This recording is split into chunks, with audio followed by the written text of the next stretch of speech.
Hello, welcome to my video presentation on teamwork and leadership. In this presentation, we analyze the main idea, the purpose, audience, the three appeals, which are ethos, pathos, and logos, and the text of the three text core and one alternate text. The main idea is the objective or the goal that a writer wants his audience to know. So in this text, a good leader is someone who is able to lead by example, someone who is willing to sacrifice himself so that others may gain. A good leader is someone who inspires and offer the feelings of safety and trust into his people or people he leads. Good leader makes his people feel safe. It's someone who sets the tone. People should feel safe and comfortable having their leader around. Good leaders want to offer people more opportunities, make them feel safe and comfortable. Good leader would never sacrifice people to save the number. Rather, they will sacrifice the number just for people. So, leadership is a choice, not a right. So we call those people leaders because they go first. They are sacrificing first. They are willing to sacrifice their welfare just to make people they lead feel safe.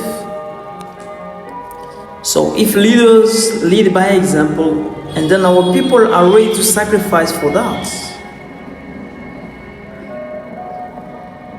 If only leaders lead by example, and then our people are ready to sacrifice for that.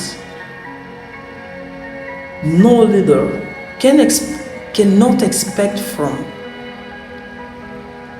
people anything that he cannot do. He should always lead by example. So what is purpose? Let's talk about the purpose of this text. The purpose consists in this text of offering to organization a value-based leadership by identifying key values that every leader should embody or incorporate in his executive role or position. Here are some key values that a leader should incorporate. A good leader should be able to set a goal and plan ahead. A good leader will always plan and fulfill his mission. He has a sense of initiative and compassion, adaptability. He has ability to persuade people he leads and any other person. He has technical knowledge and knowledge of a problem that should be supporting role. He is an active listener and he has verbal communication, like reading, writing, counting. He has ability to adapt and create reactions to failure and obstacles. He has self-control. He is able to control himself. He has self-confidence and motivation. He has the ability and capacity to cooperate and teamwork. Therefore, leaders gain trust thanks to openness, transparency, and recognition. They have the courage to refer only to correct mathematical analysis, but also to the intuition, making perhaps unpopular decision. but it is why we make significant change for the better. A good leader is someone who is ready to make significance.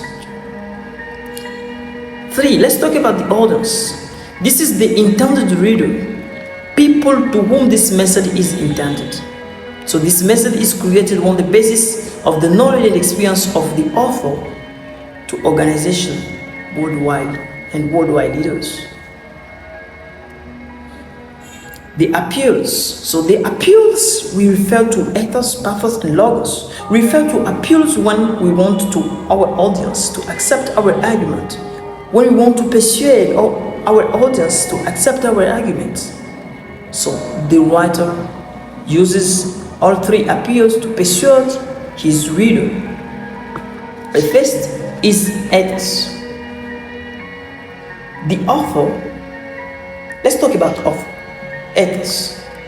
So the author of managing an organization through leadership based on values text is one of military leaders. He provides his background of his military service in this text. He wants his audience to trust in his experience as a former executive officer in a army. So Gustav Michalewski is an officer in a Polish military contingent in Iraq and Afghanistan, making the monograph a valuable resource for those interested in leadership, both in the military and other hierarchical organizations. Pathos. So pathos always refers to audience emotion, like joy, happiness. So Simon Sinek from his talk, "Why do good leaders make you feel safe?" during his speech at TED conference, created in his audience and listeners the feelings of safety, joy, trust, and sense of teamwork after storytelling during his service in Afghanistan. He expects from leaders to inspire, trust, give joy and sense of belonging to his people or people he leads. Let's talk about logos. Logos, this is the sense of rationality and logic. We want people to accept, to agree with us because our argument makes sense.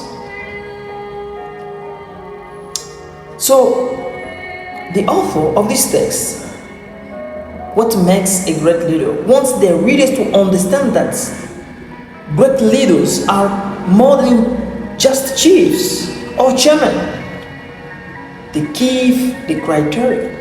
Great leaders are leading innovation by encouraging collective research and removing anything that may limit innovation. Second, leaders are architects. They create the culture and capability that will encourage others. 3, leaders are bridges. It's already challenging enough for leaders to encourage innovation across functions or business unit within an organization. However, a great leader must systematically allow or bridge his team to gain access to talent and tools that cannot be found within the walls of a single department, division, or company. These are arguments about the author. So a great leader is someone who is ready to sacrifice his well-being, is someone who is ready to take risks just to make people feel safe. So a great leader is someone who inspires, encourages, counsels, advises, and is the one that leads by example. Thank you for